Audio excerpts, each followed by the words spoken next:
Welcome to episode 48 of the Landlady Boss podcast. I'm here with my sister Rachel and another sister, Nikki. This is really exciting. There are actually three of us together at the same time. Nikki, how are you doing? Welcome to our show. Thank you. I'm excited to do the show with you. Yes, you may or may not know, but we actually have 8 girls in our family. I think we've mentioned that before. So there are 7 more sisters, but Nikki actually has real estate and rental properties. And so although she's our sister, we want to talk to her about her real estate investing journey, which is fascinating and actually takes place all over the world. Nikki is a world traveler. Shocking, right? Knowing Rachel lives in Bulgaria and I love to travel. Nikki has lived all over the world, yet has continued to buy rental properties as she lives abroad. So it's a really fascinating story, very unique. I think it's probably not easy. Probably has not been easy, but how did your story start? Where was your first place that you bought a property, or how did you get into rental properties? Well, at the same time, I was getting my business degree. My husband and I decided, we knew we wanted to end up buying real estate. And so we decided it'd be helpful if I got my real estate license. So we were in California. I took some training courses, and this is about 20 years ago, I got my California real estate license. And around the same time, I graduated my business degree, and we moved to Northern California, and we were shopping for a home. And we spent about a year going lunchtime or evenings. And I would look on the MLS. I had access to the MLS, and we would go. This was 2006, 7, 8, so the downturn of the real estate time to be getting into time. real estate. So that was our dates would be going, and the houses. It was easier when the houses and cheap, Right, super affordable. They were empty. A lot of them were bank owned. So the majority. If not, we'd have to make an appointment. But luckily, there was a high inventory of empty homes. So we would go walk through, and I was the realtor for my husband, and we'd walk through. And we also, at that time, ended up writing a lot of offers, submitting offers for these houses. And were rejected. We were not offended when if they didn't want to accept it. We tried to not become emotionally attached to these, but try to look at it more as a business investment. We had children. We wanted a safe area, a safe neighborhood. So then we also looked at schools at that time as well. So the house we ended up buying, we had put in an offer, and I had said, this is the amount, and minus my realtor fees. So, we did a lower offer, and the bank refused our offer, and they awarded it to somebody else. And then about a month later, we were on a trip, and I got a call, and they said, well, that fell through. Would you like to offer again? Mm-hmm. And so I put in another offer, nice. Of course, lower than the first offer, and they accepted it. And so that's the house we ended up moving into. I love it. Well, I love that you guys were practicing, like fine-tuning your skills, and even if they were rejecting you, like you just kept trying. And I bet you guys got a lot of experience and practice just writing those offers and writing.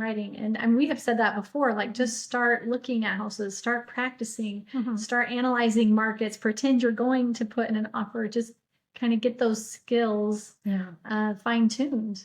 Yeah, writing the offers, and also by looking at these different houses, being able to see, what we liked or didn't like or appreciated, or what was important or not necessarily important. Overall, though, we were trying to find the best value for the best neighborhood that we could land on in our Northern California, El Dorado Hills area. Fantastic. That is great. And then you decided to take a job that took you guys abroad, right? Yes, we wanted to do a lot more travel, and so we decided we took a job with the government, U.S. government, and we moved from California to D.C. and then some other countries we can get into if you want. We want to hear them. Yeah. So then at that time, we had 9 days notice, and so we decided to rent out the house in our house in California and pack up our bags and move. And so we found great tenants, actually, through my kid's sports team. The word kind of got out, and a family wanted to rent from us, and so that would be great. So at that time, we didn't have a management company. We just got the contract online and had them fill it out, and we did it on our own because, we didn't have a lot of extra funds to cover a management company versus just managing. Mm-hmm. That's nice. So you've been in a bunch of countries, and in a lot of the countries that you're in, you actually work in housing. So you help find, like I believe you take care of the housing needs for a lot of the embassy employees, correct? Do you find it's difficult to keep up or maintain, or like how difficult is it versus the United States? I think in some ways it is easier finding assistants, handymen, facilities, people to work on a house or apartment. I have found it to be easier to get those contacts overseas, and their availability, the quick turnaround, that has been a plus in doing real estate overseas. And then during our time in Vietnam, I mean, they deliver anything on a scooter. So you need a refrigerator, they strap it to the back of the scooter and it just shows up.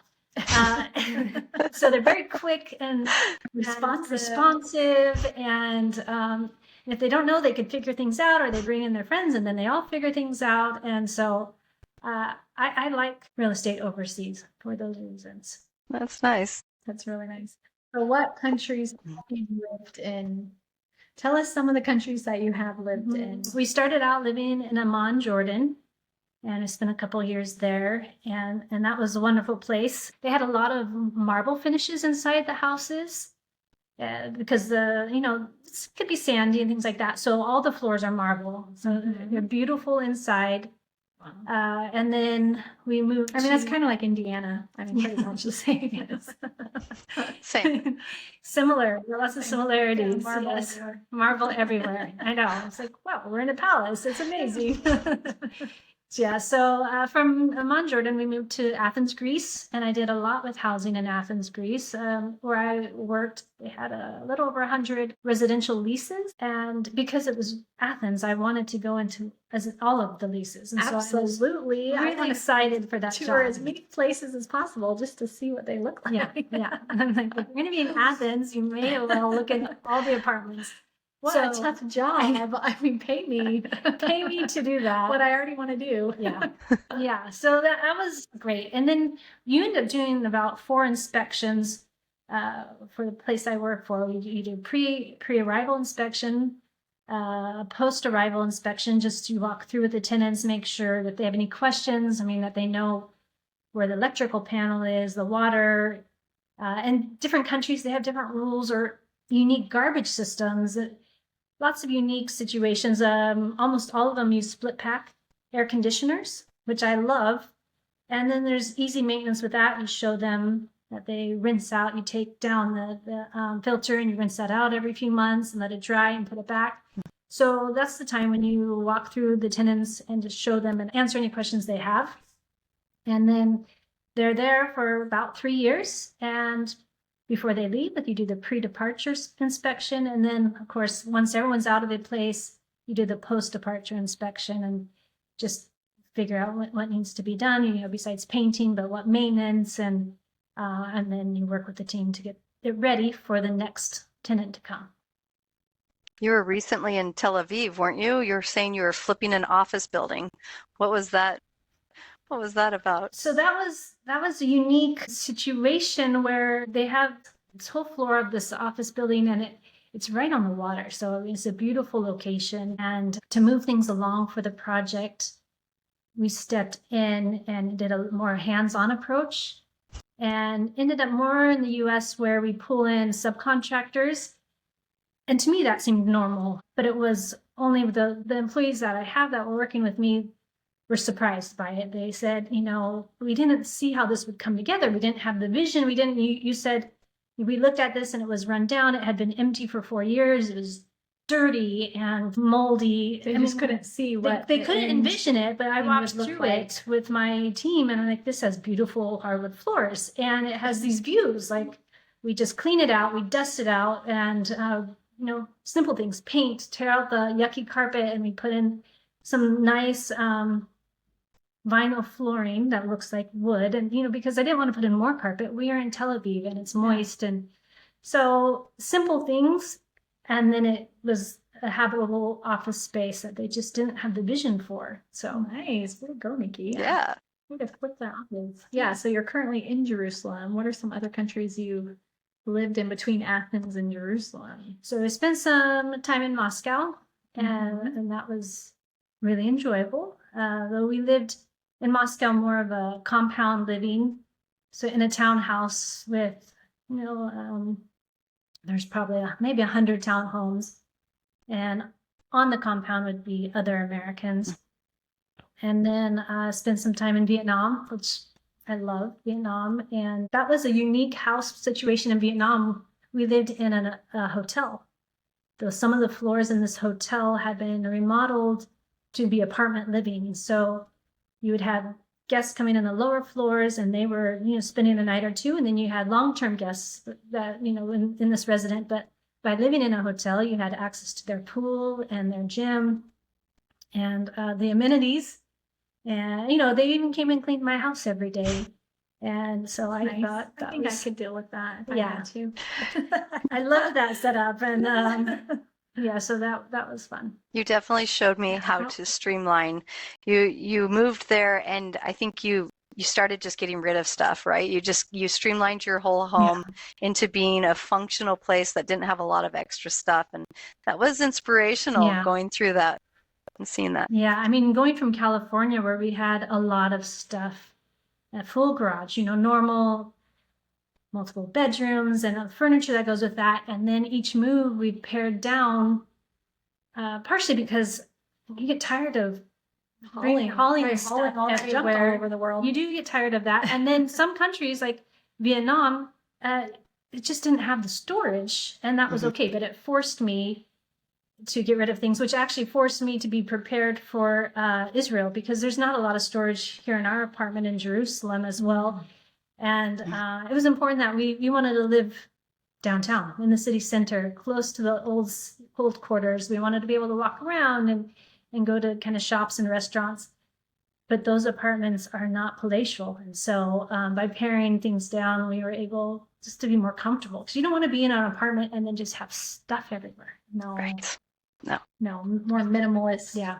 living. What's the housing setup like in Jerusalem? You mentioned mostly apartments. It's versus mostly housing? apartments. There is a lot of building going on. They have a lot of projects. They have a lot of Jews who want to move back to that country all over the world. So you have people from all over the world there, and they don't necessarily live there all the time, though a lot do. But some have homes, or they have Visit. Airbnbs, and they like to visit certain times of the year, and then they rent out their place the rest of the time. And So didn't you say housing was fairly expensive? it is there? expensive. Yeah, the housing is very expensive. They're nice apartments, and anywhere from 2 to 5 bedroom apartments. Mhm. And Those are the big. finishes are nice, more marble, more, white walls, clean finishes. Mm. And so then it makes the apartments bright too, because it's sunny a lot in Israel. Blue sky. It reminds me a lot of Sacramento. And so, Yeah, nice weather. yeah, the exteriors of all these buildings are the Jerusalem stone. So all the Right. exteriors are the same color. Oh, wow. I bet it's beautiful. Wow. Mm. So you started your international living experience with one rental. You ended up selling that, but now how many rentals do you have, and how do you manage them overseas? Well, when the house that we had in California, after renting it for a few years, we decided to sell it. We sold it when the housing prices had gone up in California, and we felt like we made a good return on it. And we sold it, and we were able to take that equity from that house, and we turned around and bought 2 more houses. Well, a triplex in Oregon, Southern Oregon, and then a house in Utah. And then we were able to run those. And then we have since sold the triplex for the profit, and we've taken that profit and purchased a couple homes in Indiana. So currently we own 4 properties. What's the mix? Are they multi-families? Are they single families? Like, what's the setup with them? So it's a mix. We have 1 single family, 2 triplexes, and then a home that for students. So 6 girls live in this home. It is a variety. Exciting. So Well, how have you chosen places to purchase property, or kind of how's that come about? Is it just people that you knew? People that we've known, we wanted to get out of the California market at that time. Understandably. There was concerns just with changes in the rules of California. But one of the triplexes I mentioned we bought in Oregon, and that also doesn't have strong landlord laws. I mean, it's now very hard if you have a tenant that's not paying, or to evict somebody takes months. And that was a concern, and it was a big reason on why we decided to sell that property and then turn around, and we bought a couple places in Indiana, which is much more, Landlord friendly. landlord friendly. It is. I can attest to Yeah, that. landlord friendly. But in each of these places, we've known someone there, and friends or family, and we've asked them, hey, watch out if you hear something, we're interested, and we're looking for a property. And each time something's come up that we've decided to go ahead and buy. Move on. That's So really fantastic. you are a landlady boss. You're an international landlady boss. A lot of our listeners want to be that, want to live abroad and then be running their property from overseas. So you're doing it, and you've been doing it for years. What are some of your systems you have in place so that you can do this successfully? Well, I really like using Stessa. I mean, there has been different systems over the years, but companies buy and sell, and they phase things out. But so Stessa right now is really the main way that I keep the receipts organized and expenditures and rents and everything. And it's easy for tax season, where we just generate these reports and give them to our accountant. I use it too. I love it. You can have different portfolios, different properties, keep track of everything. It's very easy. And there's a free option versus a paid. We started out with the free option, but we do the paid option now. It just made sense, and the access to the reports was important, and even the ease of putting in receipts. The date thing for the free option, it kept wanting to change back or revert to a different date, and that was a big pain. We're like, we can pay and have the. Yeah, I think it's $35 a month if you're paying, but you get all the reports, and you can just submit those to your accountant. It keeps it very easy. Now, do you accept payment through Stessa, or do you have a different online portal that you accept payments? You're obviously not collecting it in person. I'm not collecting it in person. Yeah. So apartments.com is what we mainly use. Great. I use that too. Yeah. It's pretty user friendly. Yeah. So one of our properties, I'll say maybe about 5 or 6 years ago, the Oregon triplex property that we purchased, the tenants there had been just writing a check, and so they had up to that point not had an automated service, but we bought it, and we live overseas, and so we needed a way for them to pay us. And so, but they also were not necessarily great at computers, and they were leery of signing up with an online payment that we were using at that time, but which is no longer around, but we'll say pre-apartments.com. And so I to help them ease into it, I offered them a $50 gift card where as soon as they signed up, and right away, the lady who had been giving me the most trouble, she's like, okay, my daughter helped me and I figured it out. I'm like, oh, great. imagine that. Amazing. That's amazing. Here's your $50 gift card. That's a great idea, honestly. That's really good. And another crazy situation with that, it was another tenant who was struggling to pay rent, and it was a tenant that we preferred that they just, leave their property and move on. And we were concerned, though, we didn't want damage to the property. We didn't want to drag this out because, again, like I mentioned, Oregon is not a landlord state. And so if they really wanted to, they could have dragged this out for months. And so we offered them a buyout. We said, we really need to take this property back, and this would be inconvenient for you, and I understand that.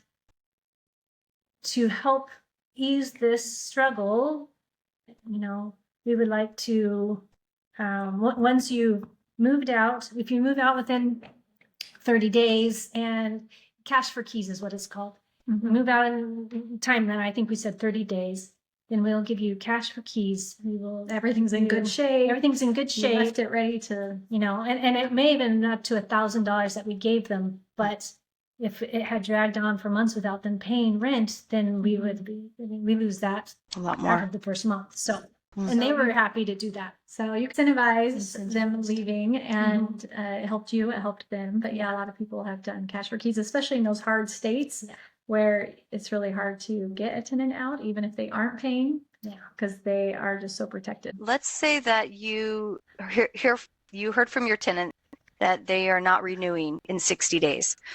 Walk us through your system of what you do from overseas to replace that tenant. Well, and it also depends on the property. So, I'll just do an overall general picture.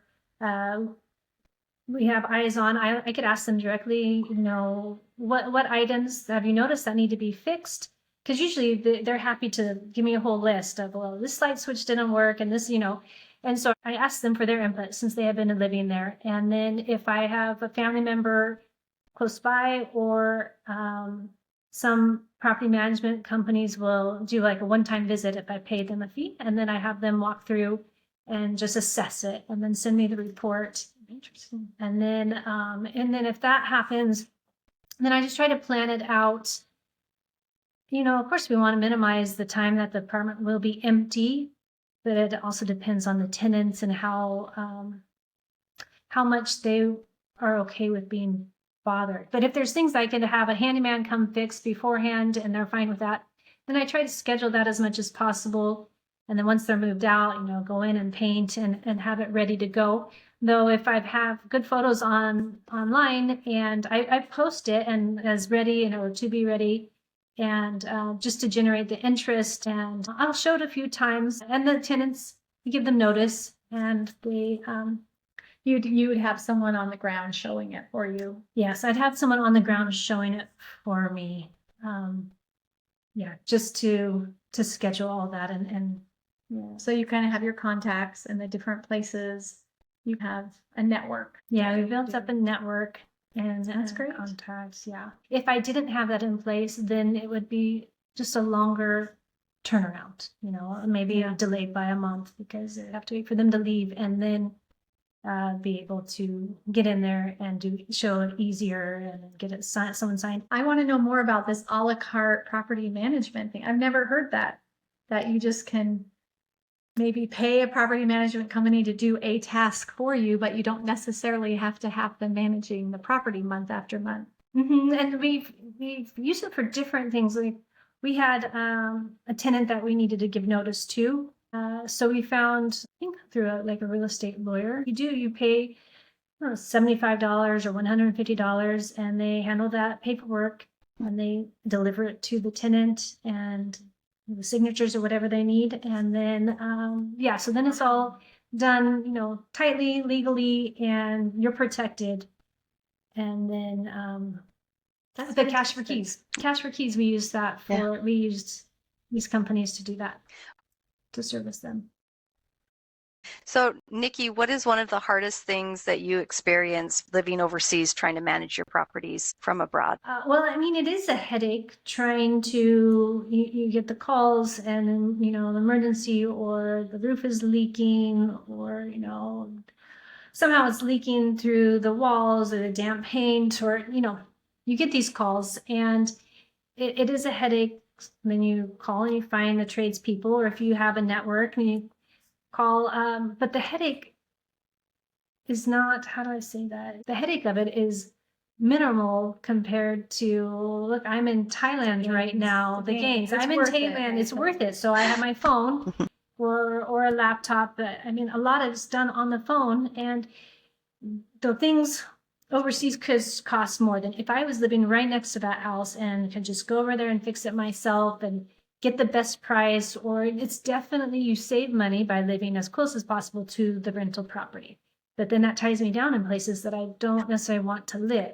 And so the trade-off is I could pay a little more to have a tradesperson or somebody come in and fix the issue. But like I said, I can be, Thailand or Cambodia. So the advantages definitely outweigh the hassle and slightly more expense, of course, because you can Of live course. the lifestyle you want, but you still have appreciating assets, and you still have cash flow, and you're still able to invest and have rental properties, but live the lifestyle that you created. So I think it's incredible. I mean, any job I have, I will be on the phone. I will be coordinating something. I'll be, whether it's reports or all of that. And so unless somebody is completely independently wealthy, which is great, they're going to choose what kind of job they have and whether that job ties them down or whether that job is more freeing. And so there'll be headaches no matter what we do.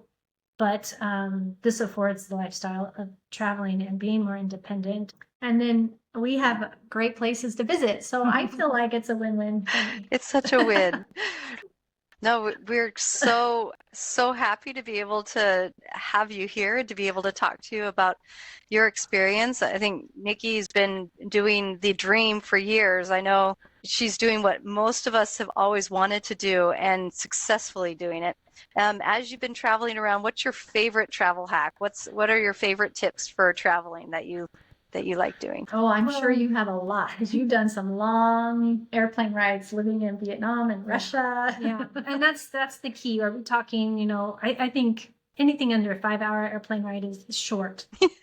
And Yes. so in my mind, I mean, oh, that's so quick. I mean, my kids would be like, oh, it's only 5 hours? That's so exciting.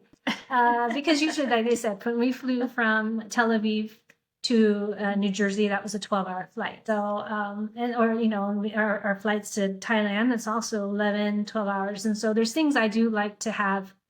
I like to travel with my own small blanket. I mean, I got it at Costco years ago, but a small down squishy blanket that it ties down. Airplanes small. are always cold. Airplanes are always cold. Airports are always cold, and I have slept in some airports because there's no hotels Yes. available and you're freezing. Yes, and I pull out my little blanket. I've got my little pillow. So smart. Yes. So I like to bring the blanket, and of course I like to pack socks in my little bag for the plane because it's cold. And as I get older, compression socks are really nice. Yes. Yes.